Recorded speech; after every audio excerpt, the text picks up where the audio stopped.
Uploading. The Dominion has endured for 2,000 years and will continue to endure long after the Federation has crumbled into dust. What's up, lore masters? It's always interesting to analyze a universe from a different point of view. Today, we'll be taking a look at how the Dominion was probably one of the better authoritarian regimes. Now, I know before I get into this, a lot of you think that I'm doing this because of my failed marriage that happened roughly 10 years ago, also because I'm clickbaiting, and doing hateful content makes me a lot of money. Fair. Just doing my job. Trying to build a bridge between the Dominion and a potential ally. The Dominion is one of the most ruthless and heartless governments that can be found in the Star Trek universe. Interestingly, though, they are literally the polar opposites of the Federation. While the mirror universe counterpart of the Federation is supposed to be the opposite of the Prime universe, I find myself thinking that the Dominion is probably more akin to that. The Dominion brings peace and even prosperity at the end of a disruptor. All member worlds, which could span up to 800 individual governments if some dialogue is to be believed, were required to work with each other and ultimately play nice. They could have some disagreements, but every member would have to respect and commercially work with each other to ensure stability and the good of the whole being defined as the changelings. If I offer to make you absolute ruler of the Federation, no president, no Starfleet chief of staff, just you.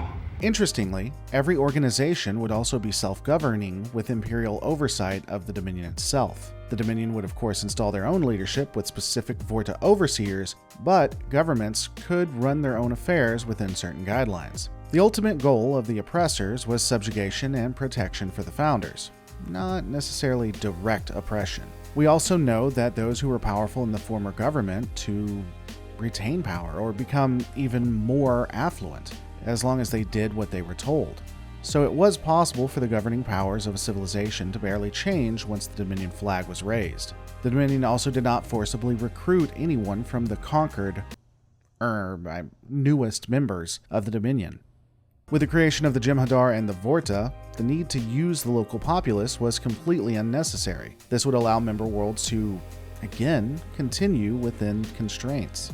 Also, what I think is interesting is there is some evidence that the Dominion was a capitalist regime, with intersecting members being forced to trade with each other. This would mean that, in all likelihood, a rather robust and strong economy exists within the territory. You take into account the member worlds are required to work with each other, and it's likely that there's a better standard of living. They're using some kind of phased polaron beam to penetrate our shields. Have you tried altering your harmonics to compensate?